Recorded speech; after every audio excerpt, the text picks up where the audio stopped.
Hi everyone, स्वागत है आप सभी का यूसीआई डिजिटल पर। और इस विजय भव सीरीज़ में हम डील कर रहे थे आपका पेट से रिलेटेड जितना भी सिलेबस था।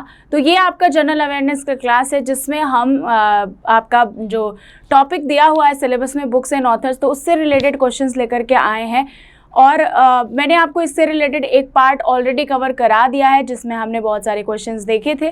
नाउ उसी सीरीज़ में ये आपका पार्ट 2 रहने वाला है। वेरी इंपॉर्टेंट पार्ट है क्योंकि ये जो आपका जनरल अवेयरनेस वाला पोर्शन है ये 10 नंबर्स कैरी करता है अपने आप में, तो हर एक टॉपिक इसका इंपॉर्टेंट हो जाता है। देखते हैं इसका पहला सवाल क्या कहता है।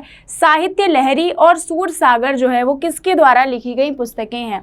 तो नाम से ही पता चल रहा है कि यहाँ पर सूरदास ने ही लिखा होगा सूरसागर को, और सूरसागर के साथ हमने साहित्य लहरी को भी ले लिया, तो ये सूरदास जो है राइट आंसर हो जाएगा। और दोनों को आप याद ज़रूर रखिएगा, ज़रूरी नहीं है कि इसी तरह से क्वेश्चन आए। अगर सिर्फ साहित्य लहरी आ जाता है तो भी आपको सूरदास पता होना चाहिए, और सिर्फ सूरसागर आता है तो भी आपको सूरदास पता होना चाहिए। अच्छा, सूरदास की अगर हम बात करें सूरदास के बारे में, तो यहाँ पर ये कहा जाता है इनके जो श्लोक थे या फिर इनका जो वर्क था, इन्होंने क्या किया कि इस पूरे जो भी लिटरेचर था उसका जो है वैल्यू हिंदी लैंग्वेज का बढ़ाया। ठीक है, तो इनके काम ने जो हिंदी लैंग्वेज का वैल्यू था उसको और ज़्यादा बढ़ा दिया। अगला सवाल जो है वो कहता है नीति शतक, श्रृंगार शतक और वैराग्य शतक, ये जो है ये पुस्तकें किसके द्वारा लिखी गई हैं। नाम फिर से सुनिएगा, नीति शतक, श्रृंगार शतक और वैराग्य शतक, ये तीनों ही पुस्तकें जो हैं वो लिखी गई हैं आपका भर्तृहारी। ठीक है, भर्तृहारी के द्वारा लिखी गई हैं। और यहाँ पर जो भर्तृहारी है उनको क्या कहा जाता है, या फिर भरतहारी, ये एक संस्कृत लेखक हैं जिन्हें आमतौर पर 2 प्रभावशाली संस्कृत ग्रंथों के लिए जाना जाता है, वाक्य पद्य और शतकात्र्य। ठीक है, तो ये बातें भी आपको याद रखनी है क्योंकि डायरेक्टली इनडायरेक्टली क्वेश्चन जो है वो यहाँ से भी पूछा जा सकता है। क्या याद रखना है, जितने भी आपके शतक वाले हैं कौन कौन से, श्रृंगार शतक, नीति शतक, वैराग्य शतक किसने लिखा है, भरतहारी ने। और भरतहारी जो है वो संस्कृत ग्रंथों के प्रभावशाली संस्कृत ग्रंथों के रूप में जाने जाते हैं, वाक्य पदक और शतक पद। अगला सवाल कह रहा है द इमॉर्टल्स जो है वो किसके द्वारा लिखा गया है। अरविंद अडिगा, अरुंधति रॉय, अमित चौधरी या फिर नन ऑफ दीज। तो राइट आंसर आपका हो जाएगा अमित चौधरी ने लिखा है क्या, द इमॉर्टल्स। ठीक है, तो ये आपको एज इट इज़ याद रखना है। अमित चौधरी जो है फेमस ऑथर हैं, एकेडमिक्स हैं, इंग्लिश में एकेडमिशियन है। अगला सवाल जो है वो है गोल्डन थ्रेशोल्ड, ये किसने लिखी है, और टूटे हुए पंख। Golden threshold and broken wings जो है ये किसके द्वारा लिखी गई किताब है। अगर मैं इस क्वेश्चन के बारे में आपको हिंट दूं तो she was the first female governor of UP, तो आपको आंसर पता चल जाएगा, क्या हो जाएगा, सरोजनी नायडू। तो इनके बारे में ये फैक्ट जिसको अभी तक नहीं पता था वो ज़रूर याद रखें कि first female governor of which state, Uttar Pradesh. तो प्लीज़ ये ज़रूर याद रखिएगा, आंसर क्या हो जाएगा, सरोजनी नायडू हो जाएगा। इन्होंने क्या किया था, एक पोयम लिखी थी और वो पोयम जो है वो 3 भागों में पब्लिश करी गई है, उन्हीं के नाम है द गोल्डन थ्रेशोल्ड जो 1905 में आई, द बर्ड ऑफ टाइम जो 1912 में आई, एंड द ब्रोकन विंग्स जो है वो 1915 में आई। तो उनको 3 नाम करके या 3 तरह से 3 पार्ट्स में लाया गया। तो ये बात आपको बहुत ही बेहतरीन तरीके से, बहुत ही अच्छे से याद रखनी है कि सरोजनी नायडू द्वारा लिखी गई एक किताब थी जिसे 3 भागों में पब्लिश किया गया था। क्या नाम था, द गोल्डन थ्रेशोल्ड 1905 में, द बर्ड ऑफ टाइम 1912 और the broken wing 1915। Okay, next question देख लेते हैं इसी सीरीज में। अरेवर सूत्र किसके द्वारा लिखी गई है, वीएस नैपॉल, निराज सिंह चौधरी, गीता मेहता या फिर Vikram Seth. Right answer eras आपका हो जाएगा गीता मेहता ने ये किताब लिखी है।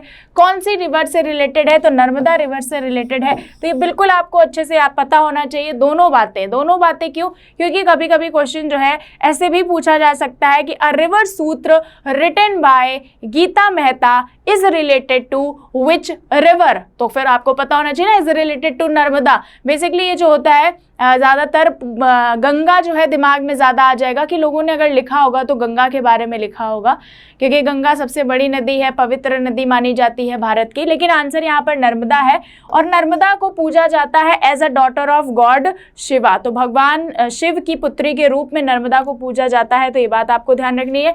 द हंग्री टाइड किसके द्वारा लिखा गया है? अमिताभ घोष, अरुंधति रॉय, या फिर शशि थरूर, या वेद मेहता। तो यहाँ पर अमिताभ घोष जो है राइट आंसर हो जाएगा। अमिताभ घोष ने द हंग्री टाइड लिखा है। ये जो है आपका ये एडवेंचर से रिलेटेड है, और तो ये चीज़ें आपको नहीं, सिर्फ आपको राइटर और आपको टाइटल पे ज़्यादा फोकस करना है। The hungry tide is written by Amitav Ghosh. Next question is here, amazing India ideas for the new century. इस पुस्तक के लेखक कौन है? अरविंद अडिगा, एमजे अकबर, नंदन नीलकनी, या फिर शशि थरूर। तो राइट आंसर आपका नंदन नीलकनी हो जाएगा। नंदन नीलकनी जो है ये कौन है? ये फाउंडर हैं, को फाउंडर हैं इन्फोसिस के। तो ये आपको सबसे पहले पता होना चाहिए, कई बार फाउंडर को फाउंडर भी एग्जाम्स में पूछते जाते हैं, तो ये एक मेन पॉइंट है। बाकी इन्होंने इस किताब में इंडिया के पास्ट के बारे में, प्रेजेंट के बारे में और फ्यूचर के बारे में भी सवाल किए हैं और बातें करी हैं। तो ये बुक अपने आप में बहुत इंपॉर्टेंट हो जाती है, imagining India ideas for the new century. This is the title, and writer कौन है आपके? नंदन नीलकनी। अगला सवाल है, one night at call centre, इसके लेखक कौन है? तो one night at call centre के लेखक हैं चेतन भगत। ठीक है, कौन है? Chetan Bhagat is the writer. तो इसको भी आपको याद रखना है, one night at the call centre written by Chetan Bhagat इन 2005। अगला सवाल है, conquest of self. Conquest of self नाम की पुस्तक जो है ये किसने लिखी है? अरविंद घोष ने, रविंद्रनाथ टैगोर ने, महात्मा गांधी ने, या फिर एस राधा कृष्णन ने। राइट आंसर क्या हो जाएगा? Right is your Mahatma Gandhi. Mahatma Gandhi is the right answer. Now मेरा एक सवाल है और बहुत ही फेमस है, इन्होंने हरिजन नाम की पुस्तिका लिखी थी। उसके अलावा आपको मुझे ये बताना है कि इनकी जो बायोग्राफी है वो इन्होंने किस नाम से लिखी थी। ऑटोबायोग्राफी है गांधी जी की, वो किस नाम से है ये आप मुझे बताएंगे। फिलहाल आंसर क्या हो जाएगा? महात्मा गांधी ने 1943 में ये किताब लिखी थी, कॉन्क्वेस्ट ऑफ सेल्फ। तो ये बहुत ही एक अच्छी चीज़ है, और गांधी जी, नेहरू जी, इनसे रिलेटेड अगर कोई भी बुक्स होती हैं अपने आप में बहुत ज़्यादा इंपॉर्टेंट हो जाती हैं।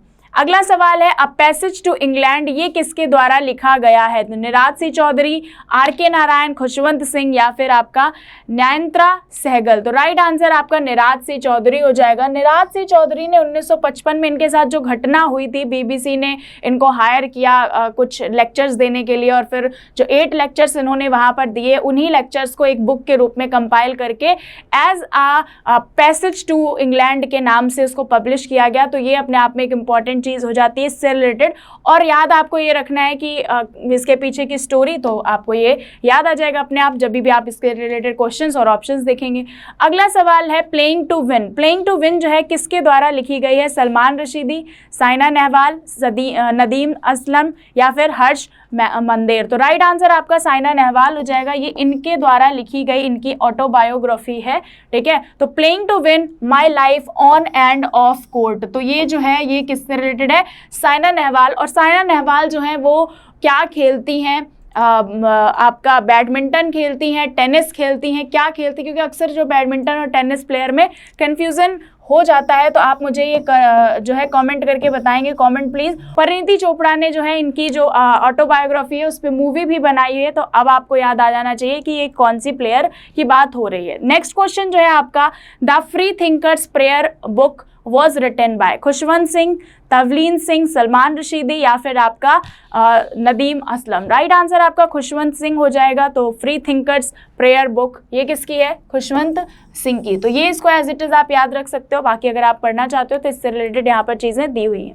अगला सवाल है, द लास्ट वॉर, ये किसके द्वारा लिखा गया है? ऑप्शन है आपके, संदीपन देव, मधुमिता मुखर्जी, विनोद मेहता, या हर्ष मंदेर। तो right answer again Sandipan Dev हो जाएगा।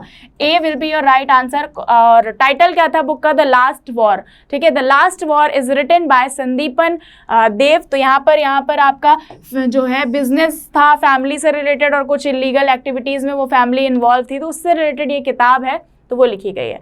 अगेन ये जो है आपका क्वेश्चन बहुत ज़्यादा इंपॉर्टेंट हो जाता है। चित्रांगदा, गीतांजलि और गोरा, ये पुस्तकें जो हैं किसके द्वारा लिखी गई हैं? शायद मुझे सारी ना पता हो, लेकिन गीतांजलि मुझे पता है, तो गीतांजलि जो है रविन्द्रनाथ टैगोर ने लिखी है। तो यहाँ पर सारे ऑप्शंस जो है किसके साथ, रविन्द्रनाथ टैगोर के साथ चले जाएंगे। तो Rabindranath Tagore is the right answer. और गीतांजलि के लिए इन्हें नोबेल प्राइज भी मिला था। तो इस तरह की जितनी भी किताबें हो जाती हैं जो नेशनल लेवल पे या इंटरनेशनल लेवल पे जाकर के उनको कोई प्राइज मिल जाए या फिर वो कोई अवार्ड जीत जाती हैं, तो वो अपने आप में इंपॉर्टेंट हो जाती हैं वो किताबें। तो गीतांजलि भी नोबेल प्राइज की वजह से इंपॉर्टेंट है, रिटन बाय रविन्द्रनाथ टैगोर। अगला सवाल, झांसी की रानी ये पुस्तक किसने लिखी है? देविका नंदन खत्री, शरद चंद्र चौधरी या फिर वृंदावन लाल वर्मा, महादेवी वर्मा? राइट आंसर आपका वृंदावन लाल वर्मा हो जाएगा। ठीक है, वृंदावन लाल वर्मा जो है वो सही जवाब है। झांसी की रानी किताब इन्होंने लिखी। साथ में इनकी एक और किताब है जिसका नाम आपको याद रखना है, मृगनयनी। ठीक है, मृगनयनी जो है ये नेशनल अवार्ड विनिंग किताब है, तो ये अगेन इंपॉर्टेंट है। मृगनयनी और झांसी की रानी जो है दोनों जो किसने लिखी है, वृंदावन लाल वर्मा ने लिखी है। अगला सवाल, गबन एंड गोदान, तो ये तो बहुत ही ईजी और बहुत ही फेमस भी है, बचपन से हम पढ़ते हैं। प्रेमचंद, मुंशी प्रेमचंद ने ये लिखा हुआ है, तो इनके बारे में आपको याद रखना है। मुंशी प्रेमचंद ने गबन, गोदान, और इनसे रिलेटेड दो और किताबें हैं जो बहुत फेमस है। आप मुझे कमेंट करके बताइएगा अगर आपको पता है, वरना हम नेक्स्ट लेक्चर में ज़रूर इनको और डील कर लेंगे। Glimpse of words history, glimpse of word history किसने लिखी है? जवाहरलाल नेहरू, अब्दुल कलाम आज़ाद, एस गोपालन, राधाकृष्णन। तो जवाहरलाल नेहरू ने लिखी है। डिस्कवरी ऑफ इंडिया भी इन्होंने लिखी है, तो बहुत इंपॉर्टेंट हो जाता है। 1934 में ग्लिम्स ऑफ वर्ल्ड हिस्ट्री जो है किसने लिखी थी? जवाहरलाल नेहरू ने लिखी थी। Very important book. आत्मकथा है ये, लिविंग हिस्ट्री, ये किसके द्वारा लिखी गई है? मार्गरेट अटवुड के द्वारा, बेनजीर भुट्टो, हिलरी क्लिंटन या फिर मोनिका लेविन्सी? तो हिलेरी क्लिंटन के द्वारा लिखी गई ये किताब है। क्या नाम है इसका? Living history. ठीक है, तो ये आप याद रखना। इन्होंने इसमें अपने बारे में बताया, बाकी साथ में आप इसको देख लो यहाँ पर चीज़ें, बिल क्लिंटन और साथ में व्हाइट हाउस, यानी कि ये अमेरिका की किताब है और वहाँ के बारे में डिस्कस हो रहा है। अंग्रेजी काव्य के जनक के रूप में किसे जाना जाता है? अगेन वेरी इंपॉर्टेंट क्वेश्चन है। चार्ल्स डिकेंस, मिल्टन, चौसर या फिर आपका वर्ड्सवर्थ? तो राइट आंसर आपका सी हो जाएगा, क्योंकि इनका जो एक वर्क था या फिर इनकी जो एक बुक थी वो बहुत फेमस थी, द सेंटरबरी टेल्स। तो ये जो किताब है ये इंपॉर्टेंट है और इसी की वजह से, इनके इस काम की वजह से the father of English literature इन्हें कहा जाता है या फिर the father of English poetry भी इन्हें कहा जाता है। तो ही इज क्या नाम है इनका? चौसर। तो यहाँ पर अगली किताब क्या है आपके सामने? इंडिया द फ्यूचर इज, इसके लेखक कौन है? India the future is robin Sharma, Amartya Sen, Shashi Tharoor, Arundhati Roy. इसका जो राइट आंसर हो जाएगा वो शशि थरूर हो जाएगा। अब हम सबको पता है कि ये अपनी इंग्लिश के लिए बहुत ज़्यादा फेमस है। बाकी ये कांग्रेस के मेंबर हैं, केरला में ये as a CM, not CM but member of parliament भी रह चुके हैं, तो ये आप याद रख सकते हैं। बाकी ये हमारी सेकेंड क्लास थी बुक्स एंड ऑथर्स से रिलेटेड। हम अपने नेक्स्ट क्लास में और भी ज़्यादा इससे रिलेटेड क्वेश्चंस लेकर के आएंगे। बहुत इंपॉर्टेंट टॉपिक है, हर बार एक या दो सवाल ज़रूर आते हैं इस टॉपिक से। मिलेंगे अपने नेक्स्ट वीडियो में। Thank you so much.